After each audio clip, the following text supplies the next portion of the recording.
In this video, we return once again to the Chicago Great Western, on our journey to visit the legendary former railroad's disused stations. This time, we explore the only official Chicago Great Western spur along the railway's eastern division, a 6-mile branch from Sycamore to DeKalb, Illinois. And we will also investigate DeKalb's surprising history, along with its rich and diverse railroad lineage, from the Galena and Chicago Union to the later electric trolley systems. As viewers will recall from our previous videos, the Chicago Great Western Railroad was born out of the Minnesota and Northwestern Railroad in the mid-1880s, when Alpheus Bede Stickney, a railroad entrepreneur, saw an opportunity to create a vast Midwestern U.S. railroad by cobbling together existing short lines, abandoned rights-of-way, and lease tracks to create 3 principal branches emanating from a hub at Olwine in northeastern Iowa, one extending east to Chicago, one north to St. Paul, and another southwest to Kansas City, Missouri. Known as the Maple Leaf Route from the early days, as a nod to its northern roots and its resemblance to the veining of a leaf, the Minnesota and Northwestern transformed to become the Chicago, St. Paul, and Kansas City in late 1887, and the Chicago Great Western by 1892. Within the shadow of the other big railroads of the day, such as the Illinois Central, the Chicago, Burlington, and Quincy, and the Chicago and Northwestern, the Chicago Great Western managed to build the last major railroad in the United States, with more than 1,400 miles of trackage. Being smaller than its older rivals, it had to instead depend upon efficiency and innovation to succeed.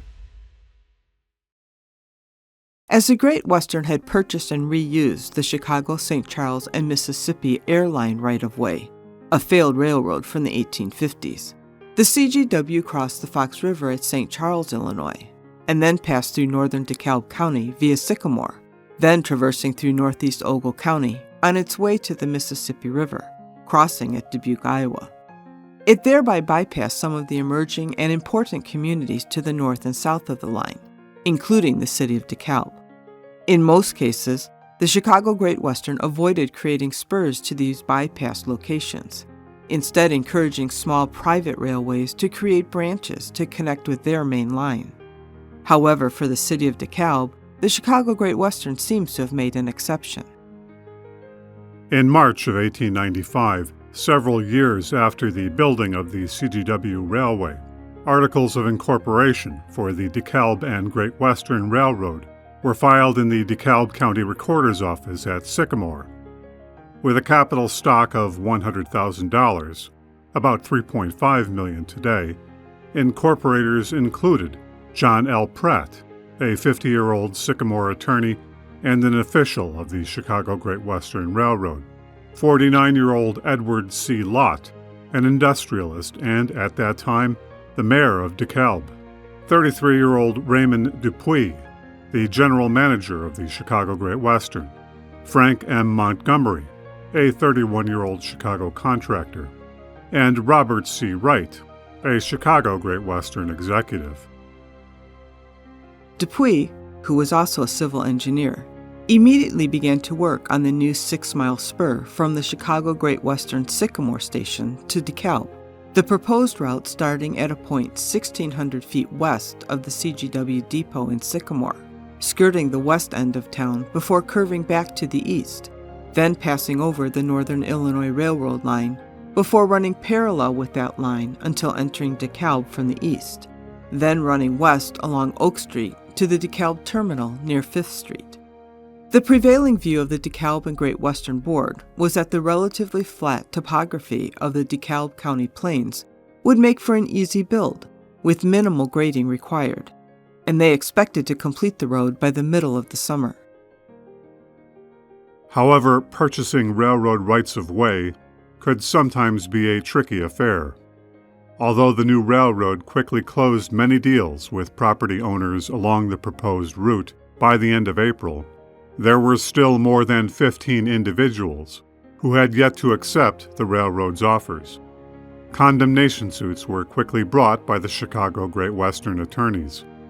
The resulting suits moved speedily through the DeKalb County Court at Sycamore, where verdicts were reached by mid-May, with most of the decisions noted as being unsatisfactory to the defendants. By the third week of May, a large outfit of men, horses, and machinery descended upon Sycamore to begin construction. Meanwhile, the city of Sycamore passed an ordinance in early June to allow the new railroad to construct and operate a single-track railway through the small city. By the 4th of July, the work of grading for the DeKalb depot, freight house, turntable, and sidings was well underway, and ties were being laid along the north end of the new route. The railroad progressed so quickly that the first trains were running by the end of summer 1895. As a grand opening, an all-day excursion train from DeKalb to Lincoln Park in Chicago was planned for Saturday, August 31st, for a round-trip price of $1 apiece, about $35 today. The new Great Western Depot building, still under construction, would have greeted the Lincoln Park excursionists that late August morning. The modest one-story brick building with a hip roof was about 60 feet long by 22 feet wide, with a 20-foot bay on the north side and a 14-foot bay track side. The depot design was somewhat unique for Chicago Great Western stations, perhaps attempting to distinguish itself from its parent, instead asserting itself as the Great Western and DeKalb.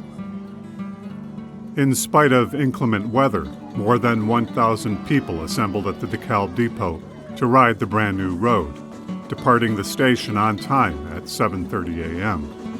Excursionists would have arrived at Grand Central Station, the Chicago Great Western Terminal in Chicago, and then ridden privately chartered streetcars northward for the last 4 miles to Lincoln Park.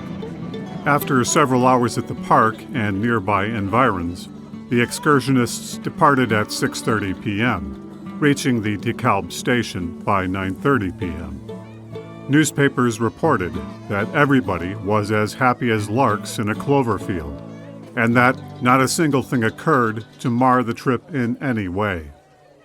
Thereafter, 5 trains per day carried DeKalbers to and from Sycamore, Chicago, and places beyond. The Great Western Rail Yard extended midway between 4th and 5th Streets on the west and 6th Street to the east. Besides the brick passenger depot, the rail yard also included a long wooden freight depot, more than 100 feet east of the passenger depot, running east-west along Oak Street, more than 220 feet long and about 25 feet wide. A long wooden locomotive house stood in the center of the yard, while a small brick yard office was positioned on the east side of the grounds. A 65-foot diameter turntable was located on the west side of the station rail yard, enabling locomotives to be easily maneuvered for the return trip to Sycamore. Patronage on the new spur was going so well, in fact, that in early 1904, the Chicago Great Western proposed to extend the DeKalb Spur almost 100 miles southwest to Peoria, primarily to access the Illinois coalfields, with the possibility of going further still to St. Louis. However, this proposal never made it past the talking stage, perhaps as Stickney realized that the Illinois Central, Chicago, Burlington, and Quincy, and the Chicago, Rock Island, and Pacific had already locked up the game in this region. By 1905, the Great Western Rail Yard saw a few additions, including a wooden coal shed in the southeastern corner of the yard. Signaling its success, the freight depot was expanded considerably westward, filling in most of the space between the passenger and freight depot, with an 80-foot brick single-story addition. A round wooden water tank was also added in the south center of the yard. By 1912, the wood water tank was replaced with 2 steel water tanks, and the west turntable had been abandoned and filled with cinders. Long before the arrival of the Chicago Great Western to DeKalb in 1895, the city already had a rich railroading history, and in fact, its origins are intimately tied in with one of the first Illinois railroads to pass through the area. Although the Galena and Chicago Union Railway built their first line westward to the north of DeKalb County in 1850, crossing over the Fox River at Elgin and passing westward through Belvedere. The railway's second line west was intended to travel from West Chicago, crossing over the Fox River at Geneva, and passing more directly west through DeKalb County. Sycamore, the DeKalb County seat, was the primary contender for a new station, but the city instead backed a competitor railroad, the St. Charles Air Line, which ultimately went bust. Meanwhile, the Galena and Chicago Union built its new western branch from Geneva, bypassing Sycamore 5 miles to its south, and suddenly raising the profile of 3 very small settlements on the DeKalb Plains, those being Cortland, DeKalb Center, and Malta. The surprising entrance of the railroad into DeKalb Center, later DeKalb, gave a tremendous jolt to the local economy, and the small hamlet grew quickly. In 1864, the Galena and Chicago Union and the Chicago and Northwestern Railroads, both presided over by Chicagoan William Butler Ogden, implemented a friendly merger, taking Chicago and Northwestern as the new official title, as Galena's fortunes waned. And it was this railroad which was to provide the primary transportation, access, and distribution of DeKalb's expanding industrial base for the next few decades. It also conveyed in many of the immigrant workers from Europe who were needed to serve as labor in DeKalb's factories and on outlying farms.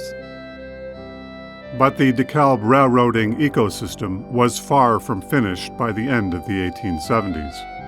In 1884, the Northern Illinois Railroad built a north-south line through the emerging city, connecting Belvedere to the north with the coal fields of Spring Valley, more than 50 miles to the southwest in Bureau County.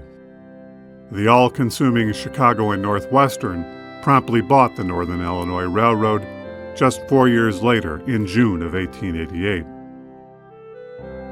In the year 1891, to better serve the rapidly expanding DeKalb City, the Chicago and Northwestern built an iconic new station building between 6th and 7th Streets, made of brick and stone with broad eaves, a slate hip roof, and a 2-story brick octagonal turret at a cost of $16,000, or about $640,000 today.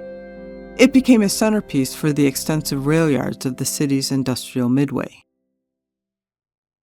The turn of the 20th century brought the rise of electric trolleys and interurbans, and DeKalb was to benefit from this technology as well.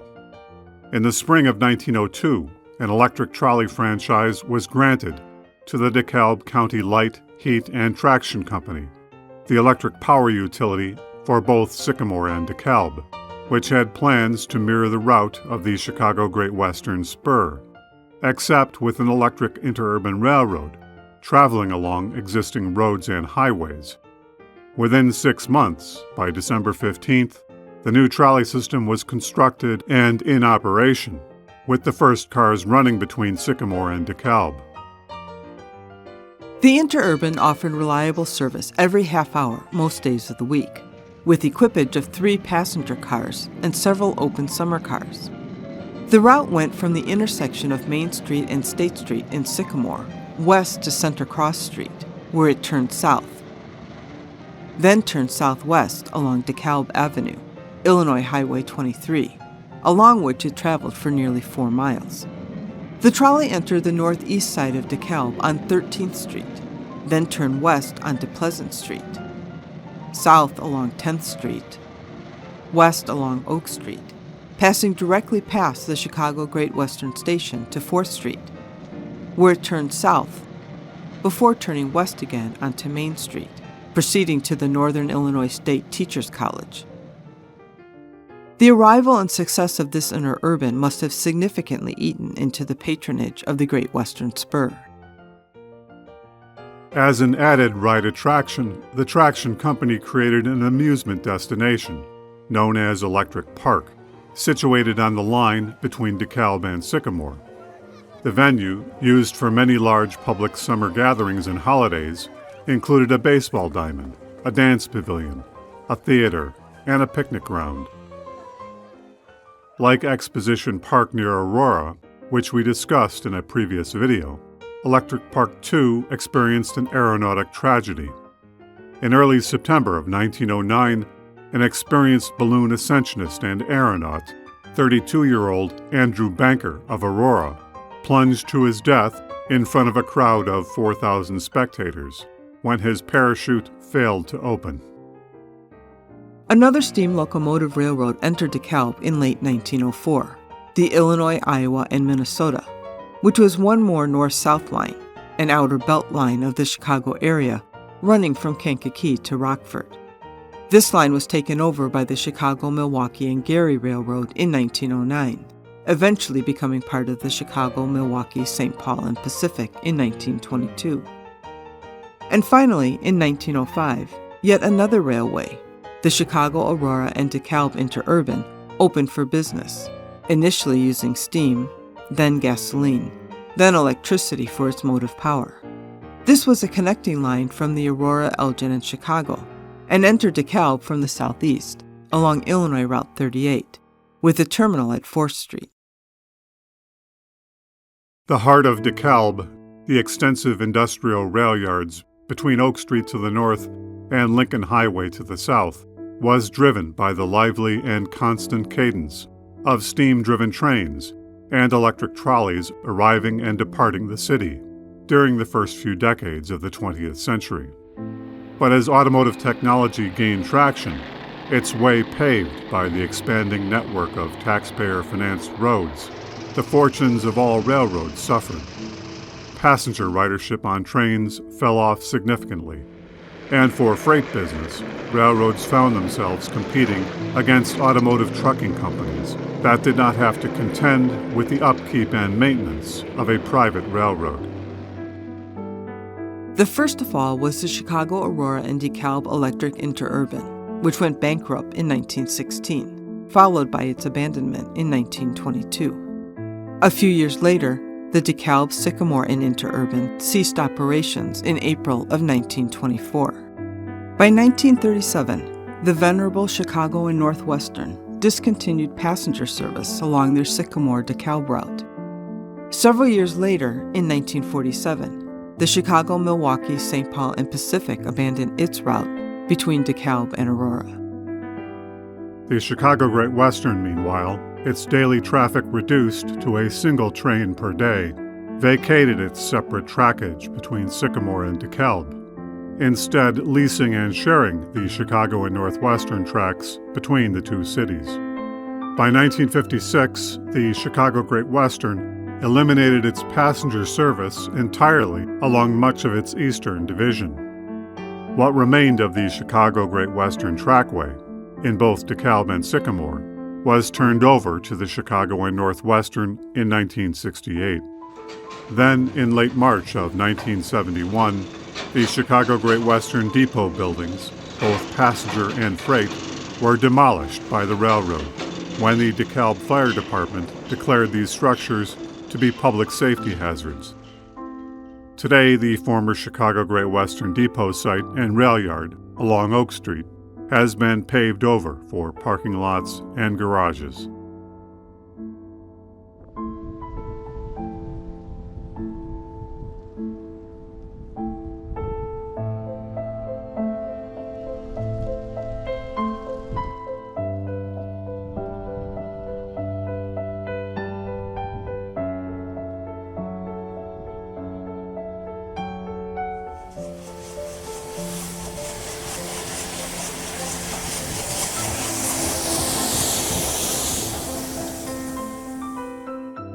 One month after the Great Western depots were demolished, in April of 1971, the last passenger train stopped at DeKalb after nearly 120 years of service along the Chicago and Northwestern Omaha branch, although freight trains continued to make stops.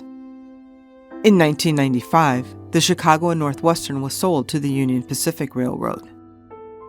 Remarkably, the Chicago and Northwestern Depot, built in 1891, still stands between 6th and 7th Streets to the west and east, and Locust and Route 38 to the north and south. The two tracks alongside the station continue to be used by Union Pacific as freight lines, and the historic depot structure was used for decades by the Union Pacific Engineering Department. More recently, however, the building has been shuttered, boarded up, disused, and now faces an uncertain fate. The right-of-way and trackage from Sycamore to DeKalb, which once transported both Chicago Great Western and Chicago and Northwestern trains, was abandoned by the Chicago and Northwestern in the autumn of 1984. The rails and ties were scheduled to be removed by the following spring of 1985. Although heavily overgrown in some sections, you can still walk this route from DeKalb's Rotary Park Drive northwards, along what is today the electric utility easement, the way marked by prominent towers.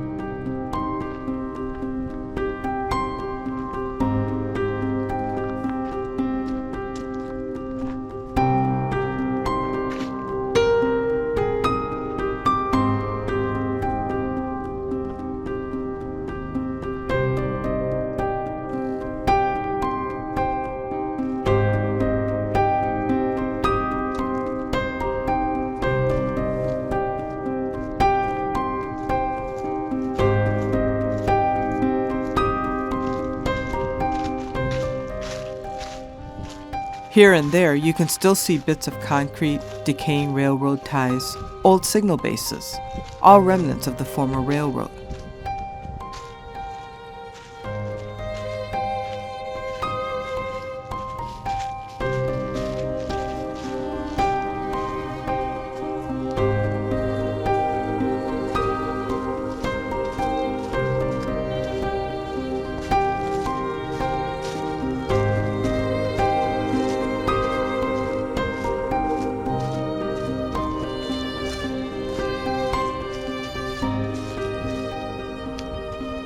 Once you reach Greenwood Acres Drive, the former right-of-way has been asphalted for a distance of about 1.5 miles as a bicycle and pedestrian trail, up to Barber Green Road.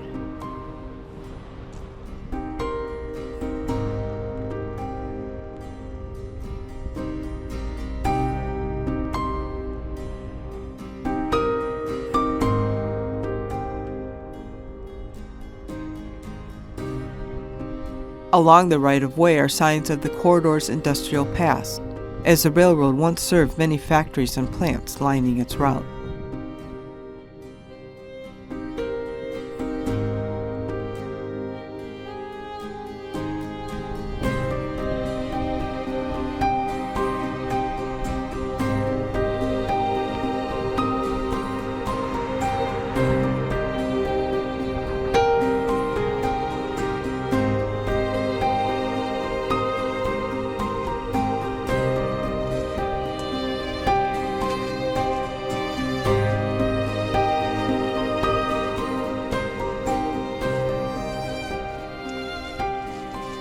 Although we did not travel as far north as Sycamore, we could see that much of the railroad grading is still in place and could potentially be reused to extend the Great Western Trail, a very successful rails-to-trails conversion, from Sycamore to DeKalb. Perhaps this is far more complicated than we know, but it would seem to us at least to be a fitting way to link two old friends and rivals on the northern Illinois plains.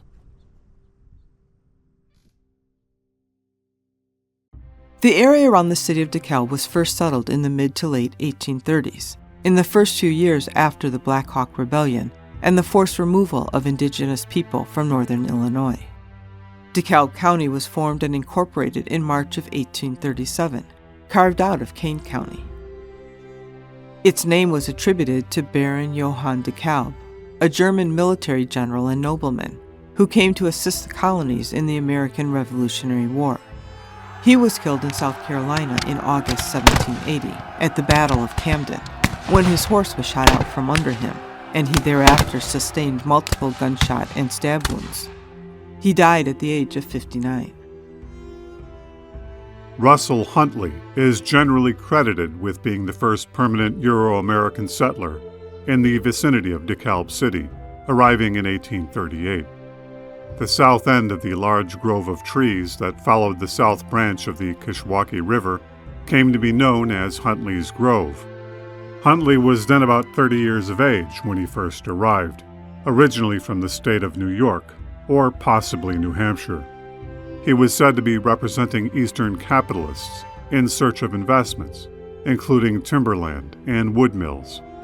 Huntley saw opportunities for himself as well, building a log hotel and tavern along the dirt road, a stagecoach line winding from Chicago to Dixon's Ferry, at the intersection of what is today's First Street and Illinois Route 38. In 1846, Huntley sold his first hotel and opened a second larger two-story hotel, the Eagle Hotel, 1 block east at 2nd Street. He established a U.S. post office there a few years later, in May of 1849, with Huntley as DeKalb's first postmaster, naming the post office as DeKalb Center. At that time, DeKalb Center consisted of a few general stores, a tavern/hotel, a post office, a blacksmith shop, a small schoolhouse, and the Union Grove Baptist Church. The hamlet was populated by a handful of families. The arrival of the Galena and Chicago Union Railroad in 1853, as a result of Sycamore's flirtation with the St. Charles Airline, was a huge boon for the small settlement. The population exploded from less than 50 people to more than 500 by 1855. More stores sprung up, a new schoolhouse was built, and 2 new churches were organized, the First Methodist and the Congregationalist. The hamlet even saw the creation of a town band, the DeKalb Municipal Band, said to have been started by a group of musicians returning from the California goldfields. DeKalb is believed to have incorporated as a village in 1856, as an act of the Illinois State Legislature, although no formal paperwork for this momentous event has yet surfaced. By the early 1860s, DeKalb's population pushed past 1,000 residents, fueled by immigrants, many arriving from Sweden. The first Lutheran church was organized to serve these newly arrived immigrants. The first Catholic church sprung up at the corner of 4th and Pine Streets, and a new 3-story brick schoolhouse was constructed at the corner of 3rd Street and Prospect. The DeKalb Fire Department was formed in 1869, a hook and ladder affair staffed by civic-minded volunteers. The 1870s and 1880s saw the rapid growth of DeKalb's industrial economy, driven by the establishment of multiple factories and mills. The largest of these was the Superior Barbed Wire Company, which later became the American Steel and Wire Company, then part of U.S. Steel. The DeKalb barbed wire juggernaut was initiated by Joseph Glidden, a 61-year-old farmer from New Hampshire, who patented the invention of a double-stranded barbed wire in 1874. Eventually, he sold half of his patent and business to a younger and energetic local businessman, Isaac L. Elwood, then in his early 40s, for $265, about $17,000 today. To say it was a good investment would be a gross understatement. The partnership of Senior Glidden and younger Elwood manufactured and sold astronomical amounts of barbed wire, as the product emerged right at the time of the rapid expansion of the U.S. West, the vast open range, when barbed wire was essential for maintenance of livestock. DeKalb's multiple railroads were there to ship out products and bring in raw materials for their factory. In time, both Glidden and Elwood were numbered among America's wealthiest citizens. Barbed wire continued to be manufactured in DeKalb until as late as 1938. With the growth of industry and its supporting labor force came the need for more municipal infrastructure, and so DeKalb incorporated as a city in February of 1877. Harvey E. Allen was elected as the city's first mayor, touting a no-liquor license ticket. The DeKalb Police Department was organized in July of 1885, then consisting of a city marshal and a night watchman, watching over about 2,000 residents. The early 1890s brought the construction of a new City Hall building at 125 South 2nd Street. The first electric power plant, the DeKalb Electric Company, was established at the corner of 2nd Street and Locust in 1891, generating 50 kilowatts of power. With electricity came street lighting in 1894, but only used during cloudy, moonless nights. Otherwise, moonlight would suffice for residents. The year 1895 brought the arrival of a completely new and different institution to the city of DeKalb, the State College. The university at DeKalb got its start primarily through the work of a 45-year-old newspaper editor, Clinton Rosette. It was Rosette who pushed through a bill to fund a state school in the northern portion of the state in early 1895. And it was Rosette who made the case for DeKalb versus other possible sites, such as Rockford, Freeport, Polo, and Dixon. With the DeKalb site secured northwest of town, the cornerstone for the new university was laid on October 1, 1895. Less than 4 years later, the first session of the Northern Illinois State Normal School opened on September 12, 1899, with 139 students and 16 faculty members. The city of DeKalb celebrated the opening of the school with a huge dedication ceremony known as Crimson Days, attended by thousands of people pouring into the small rural city. The Northern Illinois State Normal School in DeKalb was one of the 5 state normal schools, which included Eastern Illinois, Illinois State, Southern Illinois State, Western Illinois State, and Northern Illinois State. Over the next several years, the school changed names multiple times, becoming the Northern Illinois State Teachers College in 1921, the Northern Illinois State College in 1955, and finally, Northern Illinois University in 1957. Today, with an enrollment of more than 12,000 undergraduates and 3,500 graduate students, the university has 7 degree-granting colleges in business, education, engineering, health, law, liberal arts, and performing arts, offering more than 60 undergraduate programs and 79 graduate programs. By the turn of the 20th century, DeKalb's population, bolstered by the new college, neared 6,000 residents. New grammar and secondary schools were needed to meet the needs of families. In 1903, a new DeKalb Township High School was constructed at a cost of $50,000, about $1.5 million today. The following year, 2 new grade schools were built, the Glidden School and the Hayes School. 5 years later, in 1909, the Elwood School was constructed. St. Mary's Catholic Grade School was then built in 1913, with DeKalb's population then at about 8,000 residents. Also in 1913, the Transcontinental Lincoln Highway was established, passing through DeKalb along what is today Illinois Route 38. The celebrated highway was paved with concrete 7 years later in 1920. In 1929, the Art Deco-inspired Egyptian Theater was built, a few blocks west of the rail yards on 2nd Street, an iconic building still standing and now on the National Register of Historic Places. The DeKalb Public Library, originally located in a small space within City Hall, in 1923 moved to the 2nd floor of the Daily Chronicle newspaper building at 114 East Lincoln Highway, which turned out to be less than ideal, as the 3rd floor of the building housed a roller skating rink.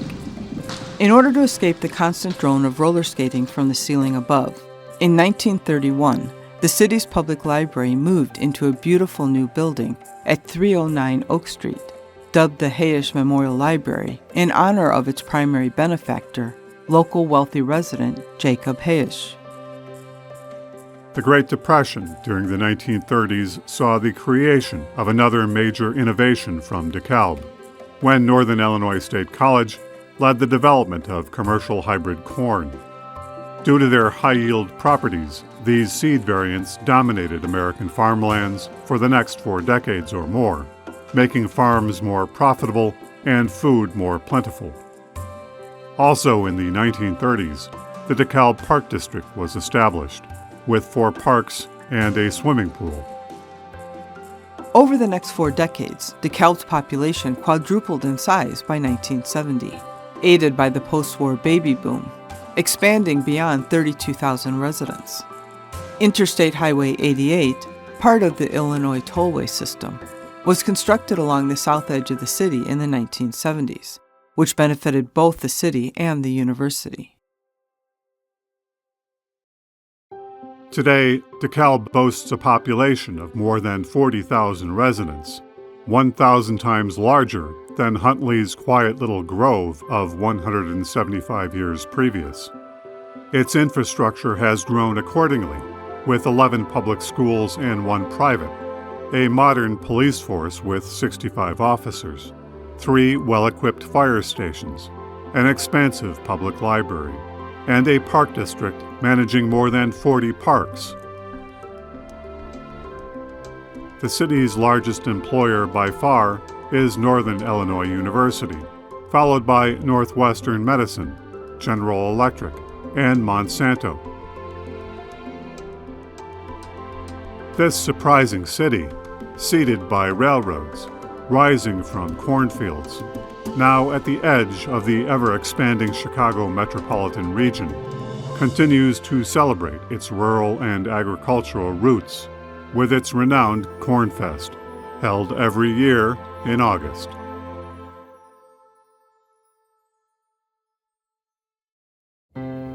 Many thanks to our loyal Be Historic channel community and to our Patreon subscribers.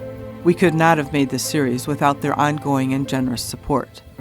As always, if you are enjoying these videos, please remember to like, subscribe, share, hype, and comment, and consider supporting our channel on Patreon. We hope to see you, in a manner of speaking, in our next video adventure.